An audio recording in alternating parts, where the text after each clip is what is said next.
Super nouvelle. Nous sommes tous contents. Stéphane est guéri. Il témoigne. Il a choisi de témoigner parce que justement, on peut comprendre que c'est quelqu'un qui doit être plein de générosité parce qu'il veut partager son expérience afin que nous, les autres qui ne sommes pas encore atteints, qu'on évite cette maladie. On va le remercier. Et justement, je vous disais qu'on aurait Stéphane en ligne. On l'a en ligne. Stéphane, bonjour.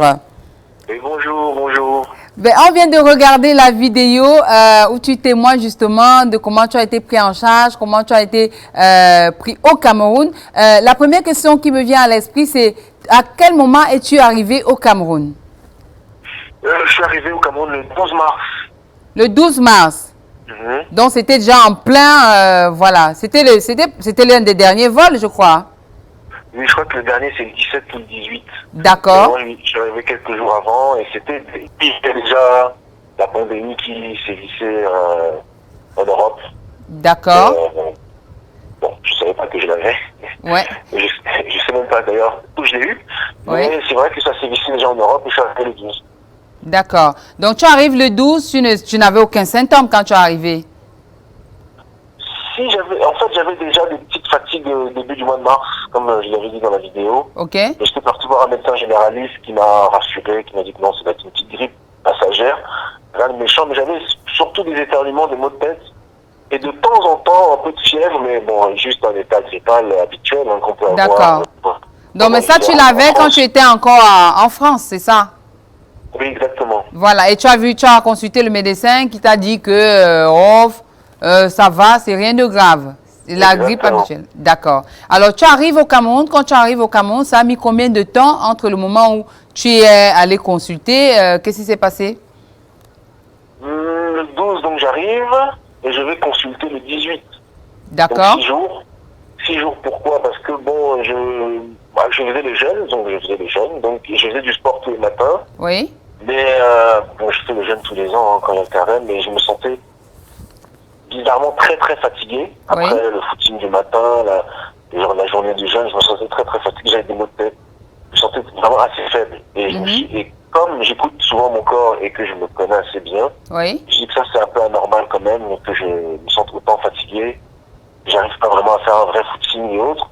Bon, j'ai rien à perdre que d'aller voir un médecin, tout simplement, ce que je me suis dit le 18. Et puis je suis allé à la clinique Jourdain. Oui. Alors, quand tu... Oui, vas-y, on te suit. Et donc, je suis allé tout seul, hein. J'ai pris en voiture, je suis allé tout seul de voix. Et ils m'ont reçu. Ils m'ont reçu aux urgences. Donc, ils m'ont pris la fièvre et la tension. Ils ont un peu regardé la gorge et autres. Et ils m'ont dit que bon, non, ils n'ont pas l'air d'avoir vraiment de symptômes. La fièvre n'est pas très haute, c'est tout, vous pouvez repartir. Ah. Mais ce médecin-là m'a rappelé. Oui. 3 minutes plus tard en disant que non, finalement, on a parlé avec les collègues, on a parlé de votre cas, sachant que vous venez de France à nos supérieurs. Oui. Revenez, on va quand même faire le test, par précaution. D'accord. J'ai dit, ah bon, quand même, vous préférez faire le test? Il me dit, oui, venez. Maintenant que vous êtes déjà là, si vous êtes encore à côté, revenez, on fait le test par précaution. Et c'est comme ça que donc, je suis arrivé là-bas, il était 9 h du matin. J'ai fait le test vers 16 h, parce que c'est vrai que Centre Pasteur, ils sont un peu bousculés. Oui. Droite à gauche et tout, il faut être patient pour faire le test. Et j'ai eu le résultat le lendemain matin vers 8-9 h. D'accord. Tu es à Douala ou tu es à Yaoundé, Stéphane? Yaoundé. Tu es à Yaoundé, ok, d'accord. Donc tu as pu avoir tes résultats assez vite étant à Yaoundé parce que les autres, à ce moment-là, les tests ne se faisaient qu'à Yaoundé au Centre Pasteur. Alors, exactement, voilà. Dès que ton test est positif, c'est l'hôpital qui t'appelle, comment ça se passe? Donc c'est le médecin qui m'a reçu la veille aux urgences qui m'a annoncé le résultat. D'accord. Et elle m'a dit donc maintenant, tout est pris en charge, tout est maintenant géré par le Centre Pasteur, ils vont arriver. Donc il y a quand même un discours un peu psychologique pour te préparer à passer 14 jours en quarantaine, à te dire que non, rien n'est grave, ça va aller, il faut suivre les consignes et autres, soyez forts. Donc on a parlé pendant 30 minutes, j'ai dû donner toute la liste des gens que j'ai fréquentés pendant ces 6 jours. D'accord. Ça, ils m'ont dit que c'est très important, ils vont les contacter, si vraiment certaines personnes ont des symptômes, on va les tester. Donc ça met du temps quand même, vous vous rendez compte, chaque personne que vous avez rencontrée. Oui, j'imagine bien. Ouais, c'est assez long pendant 6 jours. Et puis après, on a attendu l'ambulance qui m'a emmené à l'hôpital général, donc c'est juste ça en fait. D'accord. Alors quand tu es arrivé, tu as pu voir les enfants quand même? Bah oui, quand je suis arrivé, j'ai vu les enfants justement. Et aujourd'hui, est-ce que les enfants, ils vont bien? Est-ce qu'ils ont été testés, eux, positifs ou pas? Ils sont suivis au téléphone, ils n'ont pas été testés, Oui. mais ils n'ont pas de symptômes du tout. D'accord. Donc, moi, ma grande surprise, je pensais qu'on allait tester tous les gens que je fréquentais. On ne les a pas testés. On les suit au téléphone, on leur demande d'être confinés, on leur demande de faire attention et que si vraiment il y a des symptômes de fièvre et des choses comme ça, là ils seraient testés. Donc jusqu'aujourd'hui ils n'ont pas été testés et que jusqu'aujourd'hui, grâce à Dieu, tout va bien. D'accord, ça veut dire qu'ils ont déjà passé le cap des 14 jours, ce qui signifie, qui pourrait signifier que oui. 14 jours exactement. D'accord. Ces jours sont dépassés. Alors, on a vu dans la vidéo effectivement que tu nous disais que la prise en charge était bien faite et tout. On aurait cru que tu étais au paradis. Ben, j'étais pas dans une suite hôpital non plus. Oui. Mais en tout cas, c'était très bien fait. Il faut le reconnaître, il faut les féliciter et il faut les encourager parce que c'est une maladie, je le répète, où il y a beaucoup d'inconnus. Oui. Même eux-mêmes, les spécialistes médicaux, les infectologues et autres n'ont pas vraiment de réponse à cette maladie, cette pandémie. Donc il faut les encourager, il faut les soutenir et je reconnais qu'à l'hôpital général, ils ont vraiment bien fait leur travail. Que les médecins, les aides-soignants, les gens qui venaient faire le ménage chaque jour et autres. Oui. Donc ça, je reconnais que vraiment, j'étais très chanceux parce que ça s'est très très bien passé. Oui. Et j'encourage vraiment l'hôpital général et les autres hôpitaux à continuer à prendre cette pandémie très au sérieux et de traiter les patients et malades comme ils l'ont fait avec moi. Et vraiment, parfois on peut être dans des a priori, oui, l'Afrique, le Cameroun, c'est pas sérieux, c'est ci, ça. Mais là, je tiens à lui dire que ça a été très très très sérieux. Et le service médical et technique de l'hôpital général a très bien travaillé pour les 15-14 jours. D'accord. Et quelle est la teneur du message qu'on te donne quand tu as le Covid? Qu'est-ce qu'ils disent exactement? Bon, c'est vrai que c'est cette maladie parce qu'on ne te donne que du paracétamol. Oui. Et on te dit, il faut te reposer, il faut dormir, il faut te reposer. C'est tout ce qu'on te dit en fait. On te dit rien de spécial. Oui. Donc toi, c'est que ça n'a été que du paracétamol pour toi? Bah, à l'hôpital, ne te donne que du paracétamol. Ok. Donc, ils avaient aussi vu que j'avais du palu, donc ils m'ont donné des comprimés de palu. Oui. Que j'ai traité sous 2-3 jours. Mais concernant le Covid, on ne te donne que du paracétamol. Puisque à ce jour, ça ne reste qu'une grippe.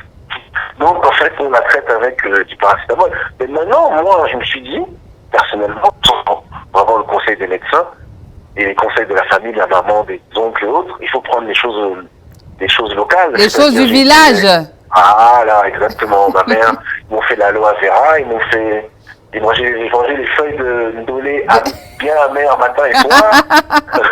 Gingembre, citron, miel, toutes ces choses-là, accompagnées de la chloroquine que j'ai pu trouver. Oui. Mais de plus en plus, ça devient rare à trouver.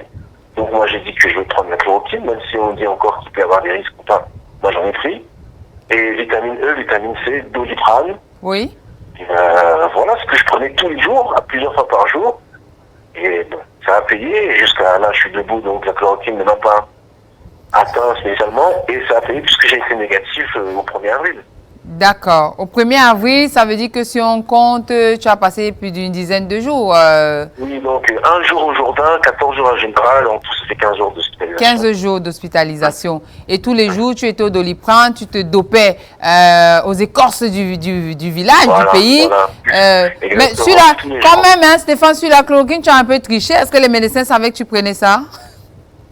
Oui, ils savaient, j'aurais dit que j'en prenais. Ah, ok. Et ils n'ont pas trouvé d'objection? Non, ils n'ont pas trouvé d'objection. Parce qu'au final, c'est pas interdit la chloroquine. D'accord. À la base, c'est un antipaludique. Et bon, après, on en voit ce que le professeur a dit tous les jours à la télé, que cet antipaludique-là peut aider à repousser le virus. Donc moi, je suis allé à fond et ça m'a aidé. D'accord, mais ils t'ont quand même dit de faire attention sur le grammage. Je suppose qu'ils ont dû te dire que... Quand on vit sur Internet ou autre, on te dit que tu peux en prendre entre 4 et 8 par jour. Mais moi, honnêtement, j'en prenais 4. 2 le matin, 2 le soir. D'accord. Je prenais pas plus. D'accord. Et avec mon poids, j'aurais pu en prendre plus, mais j'en prenais pas plus. Ok. Alors, une fois qu'on est testé positif, le moral? Bon, le moral, au début, comme j'ai dit souvent, j'arrivais pas vraiment à y croire. Hein. C'est comme quand on t'annonce parfois un décès, tu mets du temps à réagir. Est-ce que c'est vrai cette histoire? Mais surtout, c'est quand on rentre à l'hôpital que ça devient difficile psychologiquement. de se sentir enfermé, de ne pas pouvoir avoir de visites, surtout parce que quand on y va pour autre chose, on peut avoir des visites. Oui. Là, pas de visite, on est vraiment seul dans sa chambre, on est en quarantaine tout simplement. Oui. Et c'est vrai que les 2-3 premiers jours, tu te rends pas trop compte, mais après ça devient long. Ça devient quand même très long. Oui. Donc c'est pas simple, il faut garder le moral et il faut vraiment trouver de quoi faire passer les journées assez vite. Oui. Et tu étais en contact quand même avec la famille via le téléphone oui, et tout. Exactement, voilà, le téléphone, c'est essentiellement le téléphone, Internet, hein. Oui. YouTube, les documentaires, la musique, les appels, les amis, la famille, c'est 90% du temps, c'est ça. Oui, ok. Et ceux qui viennent te voir à l'hôpital, je parle du corps médical, ils sont équipés comme des, comme s'ils allaient sur la Lune. Exactement, comme les scientifiques de la NASA. Ah ouais. Les pieds à la tête. Est-ce que ça ne fait pas, est-ce que psychologiquement ça ne te dit pas, ah, je suis mort?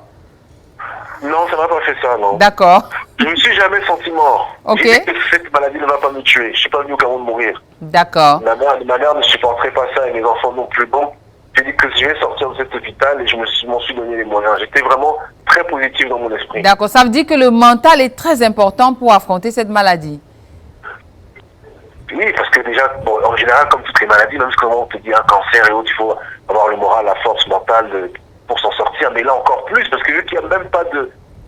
Vu que les maladies sont solutions, entre guillemets, à ce jour. D'accord. Et que tu ne sais même pas ce qu'il faut prendre, ce qu'il ne faut pas prendre et autres. Donc si tu n'as pas le mental et si tu ne te dis pas que tu dois t'en sortir, tu peux te laisser abattre.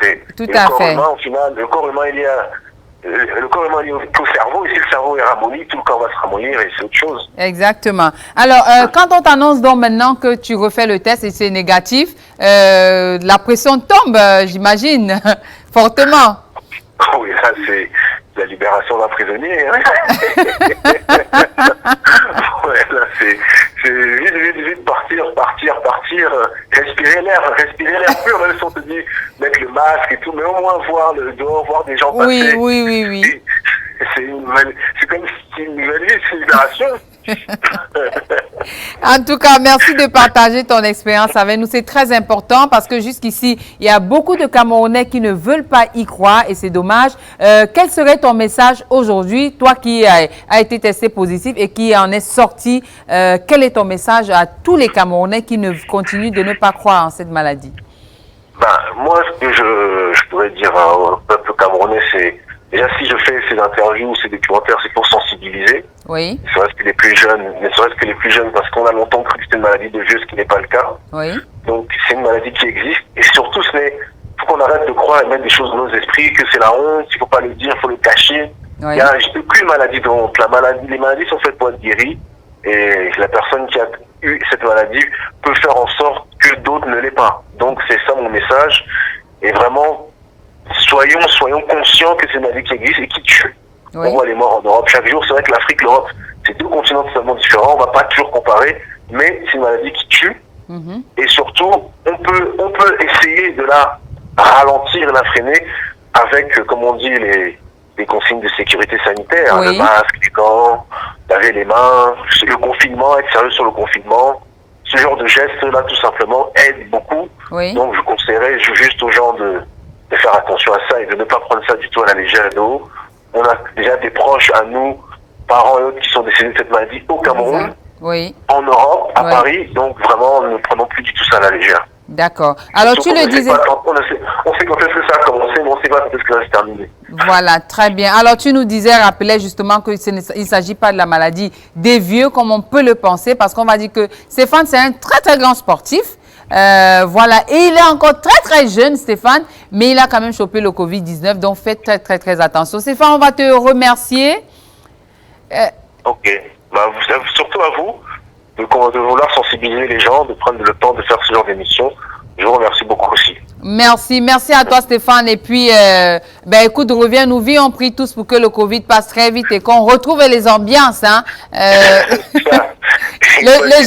J'imagine le genre de rattrapage que tu vas faire après, dès que ce sera passé. Une bonne petite Guinness glacée. Allez. Bisous à toi, bisous à toute la famille et merci encore. Merci, bonne journée. Bonne journée, au revoir.